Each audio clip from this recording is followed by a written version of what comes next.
Hello everyone. In today's video, I'll be showing you a smart IoT kit, and this kit is actually from Pine Tree Electronics, which is based in Canada, and their manufacturing unit is in China. So I got this product from China and it got shipped in around 15 days to me. So I got this kit from Pine Tree.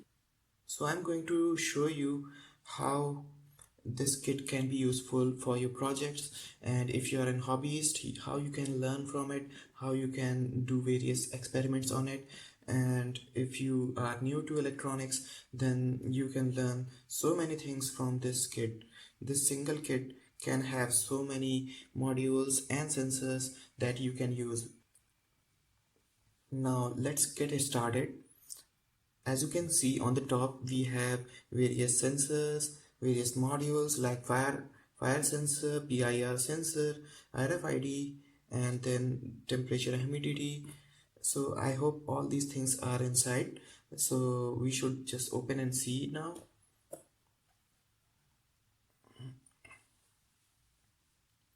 So I can see there are bunch of modules and these are stacked very well. So I should start with this board. So this is a Osoyoo product. It is a IoT shield, so which can be fit on the top of the mega board. I guess we'll use these connectors to connect all these modules. I'll show you how it will work. Then we have this LCD. This is 16x2 LCD, and this also have one I2C module.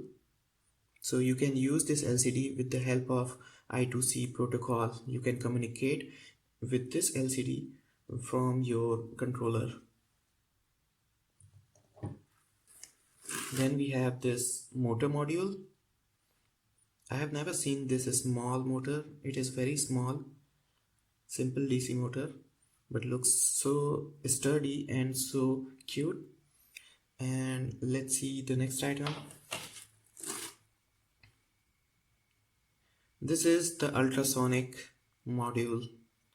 This is basically used to measure the distance. Then we have this blue button. It is just a tactile switch. And similarly we have this red button here. Then we have got some fans. I guess we'll use this with the motor. Then we have this LED module. This is a big LED. I guess what is the size? It may be around 10 mm. We have a similar module, LED module. Then it is in red color. Then we have this temperature and humidity sensor. This is DHT11 module.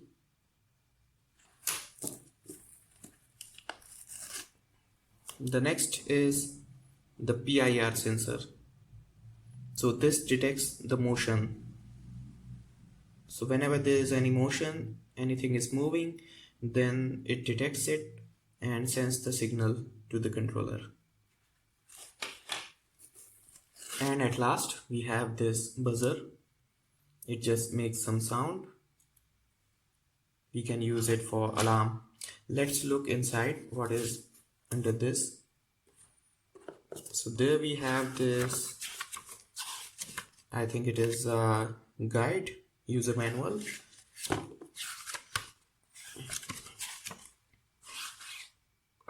All those items are listed here, and it shows how we can assemble all these items to form one final piece, which looks like this. Let's see inside. Here we have a screwdriver. Then we have this cable, some cables, and we have this RFID module. Let me open it. This is the RFID card and the key card based on RFID, and we have this RFID module. This is the area where the card is read. We can read the card from this part. Then we have this LED strip, and there's some other modules. Let's see what is inside.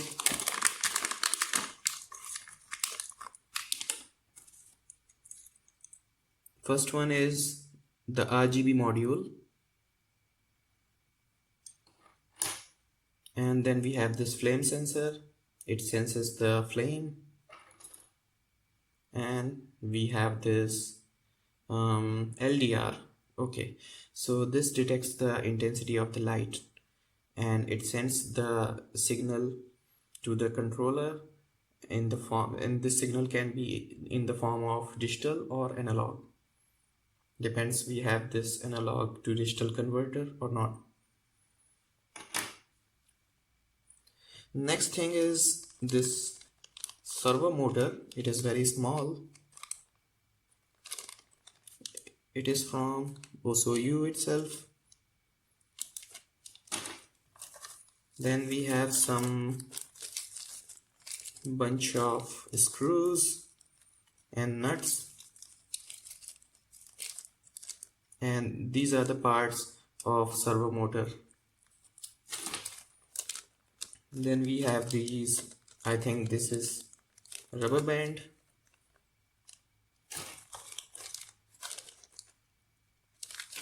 So this is push pin rivets.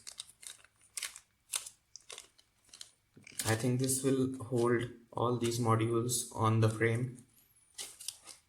This is the smaller size. Then we have these jumpers, and at last we have the frame.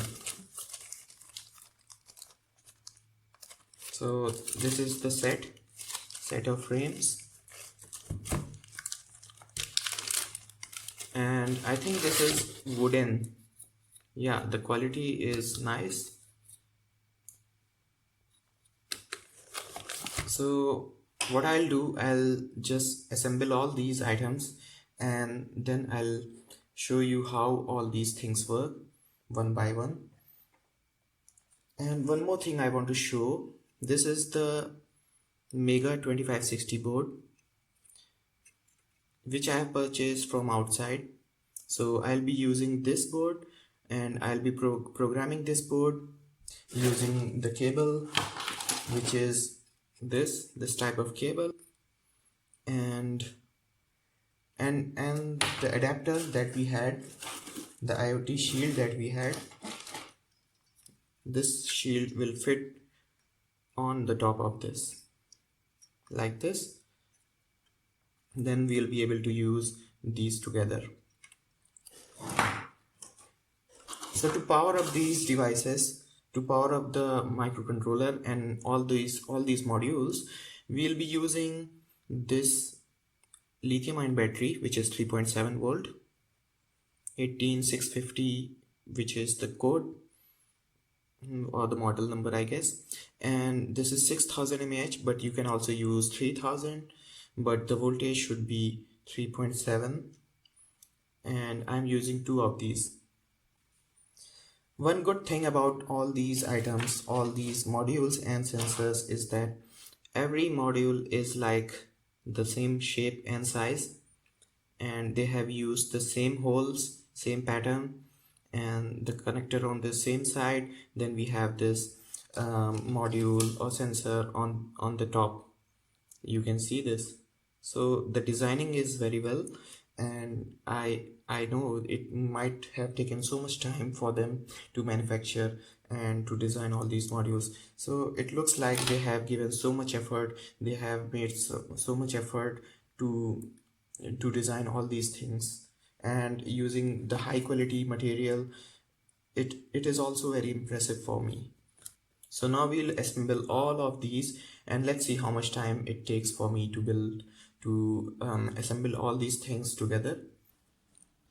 So guys, I have assembled all this frame and modules and sensors into one piece, and now you can see how it looks like. There are a lot of wires inside it, you can see, and there is a motherboard which is at Mega 2560 and the adapter on the top of it. So I've connected all those modules inside with this motherboard, and you can see how it looks like. It's a house, and there we have a cutout for programming and also to turn on and off this device.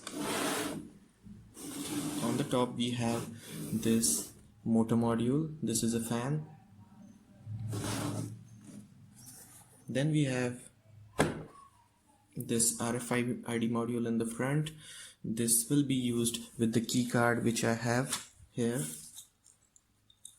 And I want to tell you how much time it took for me to build this. So it took around 1 hour for me to build and assemble all these components, and I have followed this booklet, and it is very important to follow this guide, and you have to follow it step by step so that you may not entangled or get stuck with some part. So if you'll follow this instructions, then it would be easy for you to assemble all in a very short time. Now let me tell you what are the things that are on this set. So we have this RFID module, and which will be used with the card as I have already showed you. And then we have this ultrasonic sensor module. We have this LED lamp, white LED module. Then we have this LCD which will display whatever is going on in here, and we have this servo motor which is a very small motor, and this will open and close the door. Next we have this red button here and the RGB LED and the temperature and the humidity sensor inside, and on the front we have buzzer, the PIR sensor, and this red LED lamp. On this side we have flame sensor, LDR module, and blue button. So this is the arrangement, and we also have this LED strip here which will glow, and I'll show you how it works. So now let me just program this and run the test program on this and show you how this is going to work.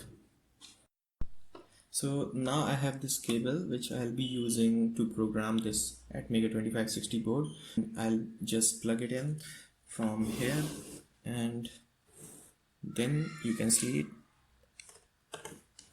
how I'm going to program. So now I'll share my screen and show you how I'm going to program this board. So to program this board, you have to go to this website which is osoyoo.com, and here you can find this Osoyoo IoT Smart Home Kit with UDP app control. So now you can scroll down all to the bottom, and you can see there are some basic learning tutorial, basic IoT tutorial. So for example, I'm using this program, so I downloaded this program from here. So you can download the program from this link, and you can then open this sketch from the download file. You can open it from Arduino, and then you can just simply program it.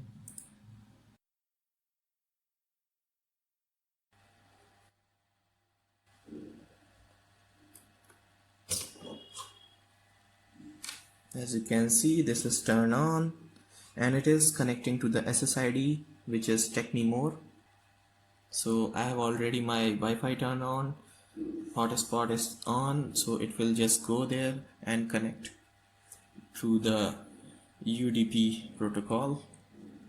So it is trying to connect now. So at this point you can see the temperature is already displayed here, 25 degrees Celsius, and the humidity is 56.0%. So this is coming from this DHT11 sensor. So whatever it is reading, it is displaying on the LCD module. Let me show you once again, and I'll tell you how to set up the app using this device. So we need the app which is called Osoyoo Smart IoT app, and it is available for both Arduino and the iOS. So now I have this is Osoyoo IoT UDP app. I'll just open it, and there is a setting button on the top. So I'll just go there. You can see there is an IP address box which you can edit, and your device will have an IP address when it will connect with the Wi-Fi. So you have to note this IP address and write down here. Okay, now I'll just turn on the device and show you how this IP address looks like. So it is connecting with the SSID right now. So 192.168.43.96. So this is the IP address. I'll edit and save.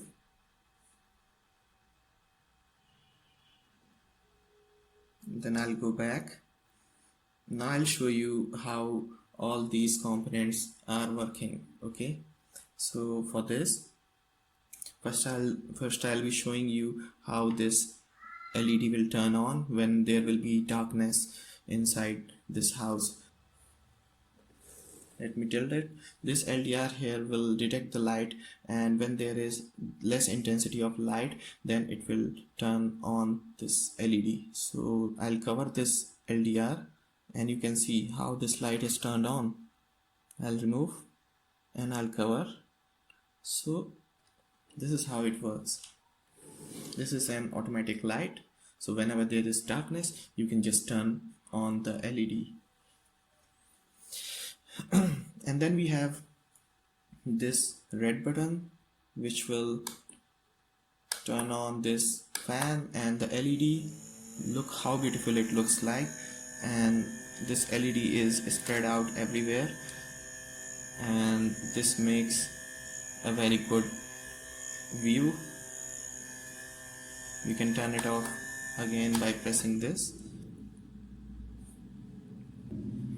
We can also turn on the LED and fan using the IoT app. You can press F2 and then F3 to stop it. Then we have this motor, little motor, and it will slide open this door, and let's see how it works. I'll be using this app, and I'll press F8 from the app and open this door. Look at it. It opens for 2 seconds, and there is one LED, red LED, that turns on. Let me show you once again.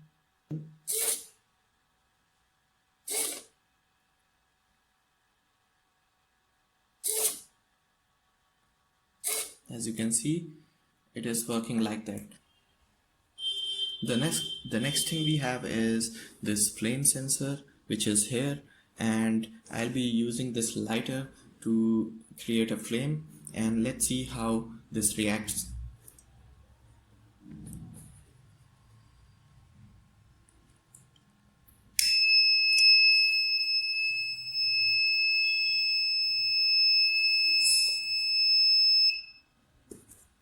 This is very annoying, right? So this is the buzzer which turned on, and there was red LED on this RGB. So this shows there's an alert. I'll show you once again, and pay attention to this display, what it shows, and also on the app you can see there is a message. So there's a flame message here. You can see there's flame, and in the app also.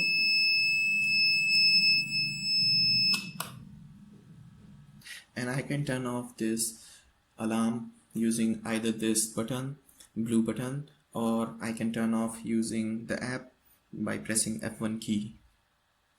Then the next thing I want to show you is the PIR sensor. This is very sensitive, that's why I'm keeping it for the last, and I'll be showing you how it detects the motion, and whenever there is any intruder inside the house, then it will turn on the buzzer and there will be lighting, and there will be a message displayed on this LCD screen. So let me program this again and I'll show you how this PIR sensor works. So now the programming is done. I'll turn it on once again and I'll show you how this motion sensor will work. So it is same as the previous program. It starts in the same way, and then let's wait till it connect with the app. So let me show you, when I move my hand towards it, there will be a buzzer and there will be an alarm, and pay attention to the LCD too. You can see the message as well as in the app.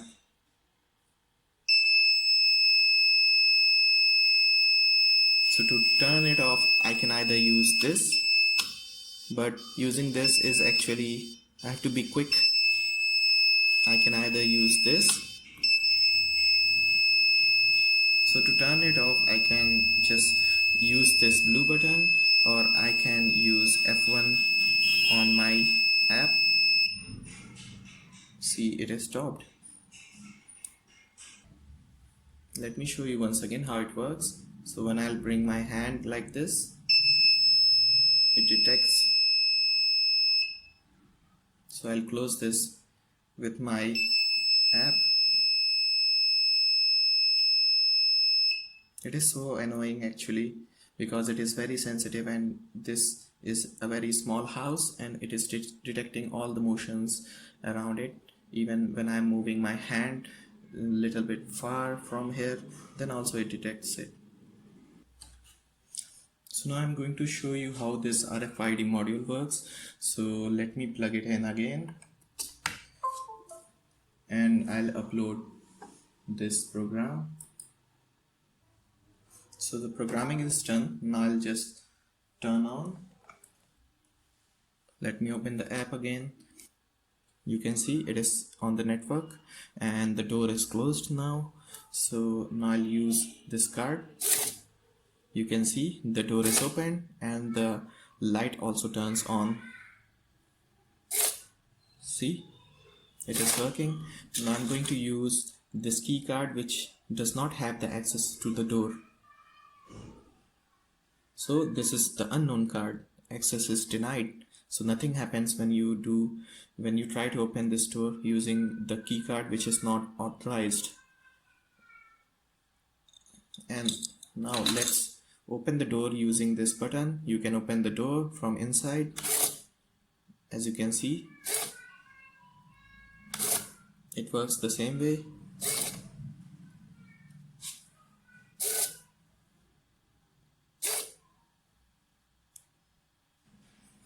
So whenever you open this door using this key card, there is the message displayed, and you can also open this door using the app by pressing F8. So the door is opened by the app. You can see the notification on the app.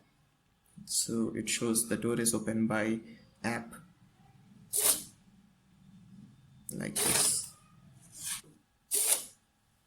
You can see there is written Mary at the door. So this card belongs to Mary and the notification is already on the phone. Now I'll show you how this ultrasonic sensor works. So for this I have to reprogram it. So it will connect again. I'll clear the message. It is starting. As you can see, it shows the distance. So right now I'm sitting in front of it. It is showing my distance. So let me take this card and show you. It shows the distance in centimeters. So this card is like 4 centimeters from it. and when I'll move more away from it, it will increase. You can see it is 14, 15, 16, 17, 18, 19, 20, 21, and so on. And when I'll get closer, the distance will decrease. So it can detect any object and in front of it, and it can tell the distance from the sensor to the object. I think this is enough for today's video, and I hope you have learned a lot from this. And if you want to buy this kit, you can go to the description and find the Amazon link of your region, and you can just order it from there. So I suggest you to buy this for your children who is like a teenager or something, 14 plus, and adults can also buy, and hobbyists can also buy it to learn so many things from it, starting from the Arduino and from the Wi-Fi modules. And this uses a Mega board, which is Mega 2560. So it is very helpful for anyone who is entering to the field of embedded systems. So I guess this is the end of the video, and I hope you like my video and subscribe to my channel. I'll see you soon.